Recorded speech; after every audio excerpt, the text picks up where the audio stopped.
Bismillahirrahmanirrahim. Hi everyone, it's me, Dr. Wazir Baloch. Today we are going to discuss something about meropenem antibacterial spectrum, its pharmacology and dose calculation. आज हम एक नया lecture start लेंगे meropenem से. आज हम discuss करेंगे meropenem के एंटीबैक्टीरियल स्पेक्ट्रम को, उसकी फार्माकोलॉजी को. मेरोपेनम जो है कार्बापेनम एंटीबायोटिक हमारे पास और आजकल बहुत ज़्यादा यूज़ में है ड्यू टू एंटीबायोटिक रेजिस्टेंस की वजह से. और जो है जो एंटीबैक्टीरियल स्पेक्ट्रम है इसकी वजह से लोग कंफ्यूज हैं, डॉक्टर्स, फार्मासिस्ट और नर्सिंग स्टाफ. अब लोगों को पता नहीं होता प्रॉपर किस कंडीशन में किस डोज से कैसे यूज़ करें, तो इसकी वजह से इसकी मिसयूज़ के चांसेस बहुत ज़्यादा बढ़ रहे हैं आजकल. तो आज हम डिस्कस करेंगे कि मेरोपेनम में कौन सी कंडीशन में आप यूज़ कर सकते हो. ठीक है, meropenem is broad spectrum carbapenem antibiotic.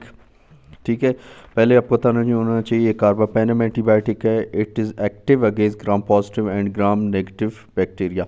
ये ग्राम पॉजिटिव और ग्राम नेगेटिव दोनों के अगेंस्ट, यानी ये बहुत ही ब्रॉड स्पेक्ट्रम है, ये बहुत बड़ा कवरेज दे रहा है.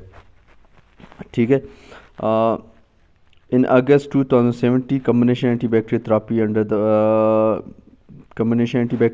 under the market name Webomir was approved for treatment of adult patient with complicated urinary tract infection. सबसे पहले 2017 में इसको अप्रूव किया गया अगेंस्ट कॉम्प्लिकेटेड यूटीआईज़ में, क्योंकि बहुत सारे केस रिपोर्ट हो रहे थे, तो वहाँ पे इसको यूज़ किया गया और इसके बेनिफिशियल इफ़ेक्ट देखे गए. मैकेनिज़्म एंड केमिकल स्ट्रक्चर को थोड़ा हम डिस्कस करेंगे. ठीक है, मोस्ट इम्पोर्टेंट जो है हमारे पास इसमें कुछ पॉइंट्स हैं जो आपके सीखने के लिए हैं. मैकेनिज़्म केमिकल स्ट्रक्चर क्या है? Meropenem is bactericidal. पहली पॉइंट कि बैक्ट्रोसाइडल है. Except against listeria monocytogenes. ये आपके लिए एमसीक्यूज होगा कि किसके अगेंस्ट जो है मेरोपेनम बैक्ट्रोस्टेटिक है, तो वो होगा एक ही बैक्टीरिया जिसको कहते हैं Listeria मोनोसाइटोजेन. Where it is bacteriostatic, it inhibit bacterial soluble synthesis like other beta-lactam antibiotics. ठीक है, ये किस तरह काम करता है? ये बाकी जो बीटा-लैक्टम एंटीबायोटिक्स हैं, पेनिसिलिन, सेफ्लोस्पोरिन, उन्हीं की तरह ये क्या कर रहा है? सेल वॉल सिंथेसिस इनहिबिटर है और सेल वॉल को जो है डायरेक्टली ये इफेक्ट कर रहा होता है. ठीक है,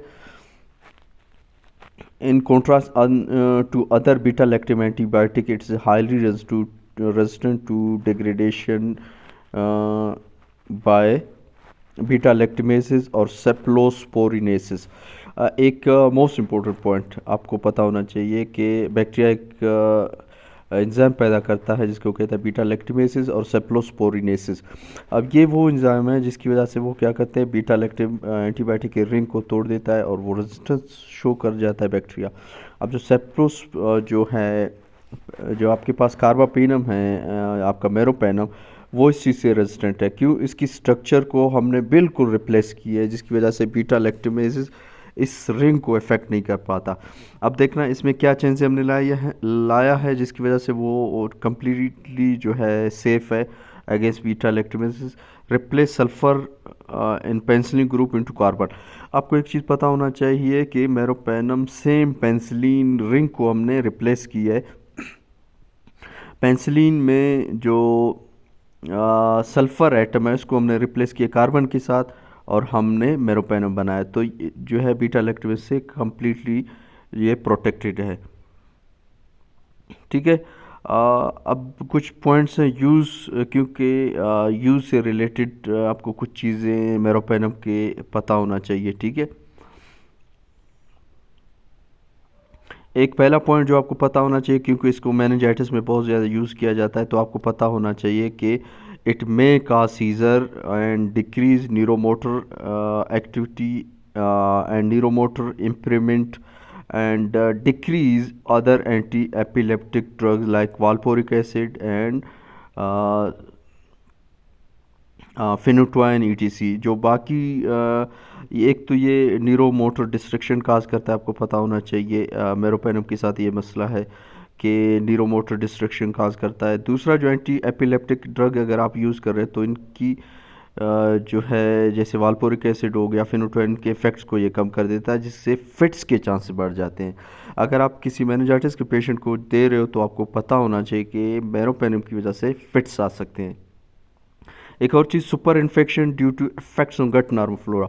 ये क्या करता है, ब्रॉड स्पेक्ट्रम है तो ये गट के नॉर्मल फ्लोरा को भी मार देता है, जिसकी वजह से सुपर इन्फेक्शन के चांसेस बढ़ जाते हैं, like clostridium difficile growth and cause pseudomonas pseudomembranous colitis and diarrhoea.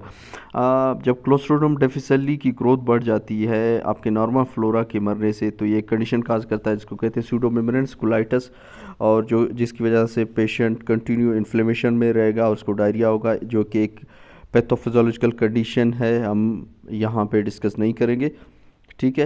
लेकिन आपको इतना पता होना चाहिए सूडोमेम्ब्रेन कोलाइटिस में एक नया मेम्ब्रेन सेक लाइक स्ट्रक्चर बन जाता है आपकी जीआईटी में।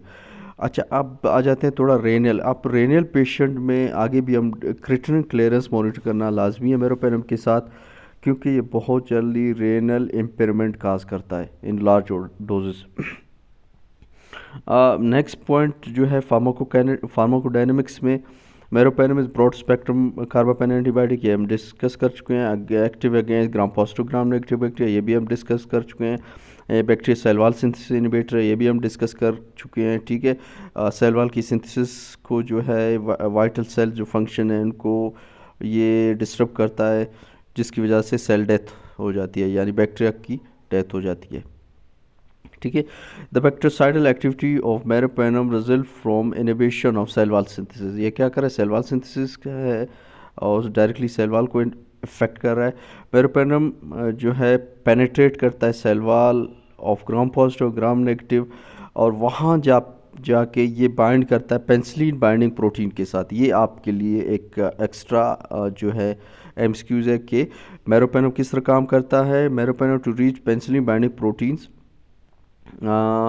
it has strong affinity toward penicillin binding protein 2, 3 and 4 for Escherichia coli and other pseudomonas।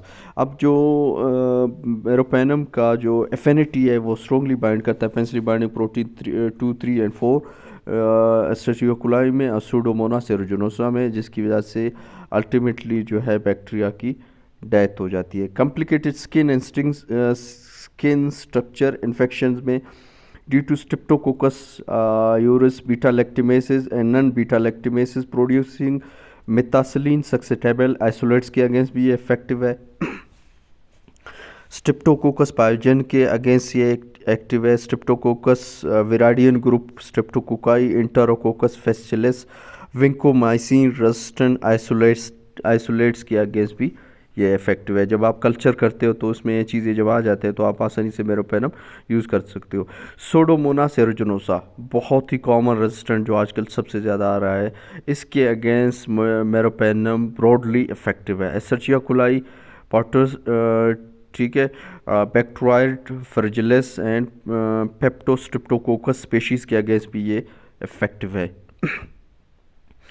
इसके अलावा कॉम्प्लिकेटेड अपेंडिसाइटिस है पेरिटोनाइटिस के against cause by viridans group, streptococci, escherichia coli and klebsiella pneumoniae के अगेंस्ट भी effective है।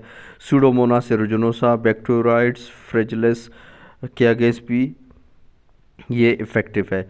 Also use in treatment of bacterial meningitis, ये आपके लिए नोट करने वाली चीज़ है। जैसे पहले हमने डिस्कस की कि bacterial meningitis, streptococcus pneumoniae, haemophilus influenzae and non beta lactamases produce isolates and neisseria meningitis के अगेंस्ट भी एक्टिव है। इसका मतलब ये ब्लड ब्रेन बैरियर को आसानी से क्रॉस करता है और जितने भी इन्फेक्शन हो ब्रेन से रिलेटेड सबको ये कंट्रोल करता है। लेकिन फिर वही बात आ जाता है कि ये न्यूरो डिस्ट्रक्शन खास हो सकता है इसकी वजह से हायर डोज पे, और मेनिंजाइटिस खासकर मेनिंजाइटिस के पेशेंट्स में फिट्स के चांसेस बढ़ जाते हैं with use of meropenem. Complicated intra abdominal infection, अब ये वो infection after surgery after surgical जो होते हैं, सर्जरी के बाद पेशेंट अक्सर कॉम्प्लिकेटेड इन्फेक्शन से सफ़र करते हैं जो कि मुस्तक़िल से रेजिस्टेंट होते हैं, इनके अगेंस्ट भी ये इफेक्टिव है। Indicate as a single agent therapy for treatment of complicated appendicitis, peritonitis caused by Viradian group, Streptococci, Escherichia coli, इन सब के अगेंस्ट ये इफेक्टिव है। Klebsiella pneumoniae, Pseudomonas aeruginosa, Bacteria fragilis के अगेंस्ट भी ये ब्रॉड स्पेक्ट्रम रखता है और फुली इनको कवर करता है। तो इन सारे केसेस के लिए आप 1 ग्राम 1 to 2 ग्राम तक आप जा सकते हो 8 hourly। मोस्ट केसेस हम 500 to 1 ग्राम जाते हैं, लेकिन सीवियर इन्फेक्शन जैसे पेप्टोस्ट्रेप्टोकोकाई स्पीशीज़ के अगेंस्ट आप 2 ग्राम तक जा सकते हो TDS में। लेकिन इसमें आपने यूरिया क्रिट लाजमी मॉनिटर करना होता है पेशेंट का। कम्युनिटी एक्वायर्ड नमूनिया में आप 500 mg 8 hourly यूज़ करते हो for 5 days in combination with fluoroquinolone. यहाँ याद रखो कि जो रेजिस्टेंट कम्युनिटी एक्वायर्ड नमूनिया है उनके उसमें आप यूज़ कर सकते हो 500 mg 8 hourly for 5 days with combination of fluoroquinolones like moxifloxacin like levofloxacin आप यूज़ कर सकते हो, ठीक है। फेब्राइल न्यूट्रोफीनिया में भी आप यूज़ करते हो, ठीक है, 1 ग्राम 8 hourly में। यहाँ पे भी TDS जाएगा। मोस्ट केसेस आपको पता होना चाहिए मेरोपेनम जो है TDS जाता है। अब तक जितने केस हम डिस्कस किए वहाँ पे मेरोपेनम TDS जा रहा है। डोज कैलकुलेशन पर kg, आप अगर आपका पेशेंट 3 month का है, ओल्डर है, आप 10 mg पर kg यूज़ करते हो 8 hourly और मैक्सिमम डोज 500 mg तक जा सकते हो। अडल्ट में आप 20 mg kg TDS यूज़ करते हो। इन मेनिंजाइटिस आप जो है 40 mg पर kg के साथ बढ़ा सकते हो। और जिस तरह कम्प्लिकेटेड इन्फेक्शंस हो वहाँ पे आप 20 mg 20 to 30 mg पर kg जा सकते हो TDS में, ठीक है। मेनिंजाइटिस में याद रखो हम 40 mg पर kg TDS जा सकते हैं। जिस तरह आप सेफ्ट्रैक्सोन की डोज बढ़ाते हो, आप यहाँ पे मेरोपेनम की डोज बढ़ा देते हो, ठीक है। अब एक रेनल डोज एडजस्टमेंट यहाँ पे मैंने एक वो की थी, बनाई थी, लेकिन लेक्चर लंबा हो रहा है तो हम कोशिश करेंगे डोज कैलकुलेशन पे जाएंगे। लेकिन यहाँ पे मैंने दिया है greater than 50 ml minute recommended dose every 8 hour। Creatinine clearance greater than 25 to 50 ml अगर मिनट आ रहा है तो आप 12 hour जाओगे। और creatinine clearance 10 to 50 ml minute आ रहा है तो आप half recommended dose every 12 hour जाओगे, ठीक है। मैं सिर्फ पढ़ रहा हूँ, डिस्कस नहीं कर पा रहा हूँ क्योंकि जो है टाइम शॉर्टेज की वजह से। Creatinine clearance less than 10 ml minute है तो आप half recommended dose every 24 hour। देखो पहले आपने डोज क्या की 8 hourly से आप 12 hour आए, फिर 12 hour से आप 24 hours तक आ गए, डोज को आपने रिड्यूस किया। लास्ट जो हमारा पार्ट है वो है डोज कैलकुलेशन। हम जाएंगे डोज कैलकुलेशन पे। अच्छा, डोज कैलकुलेशन आप किस तरह करोगे? हमने कहा 20 to 25 mg और 40 तक आप जा सकते हो।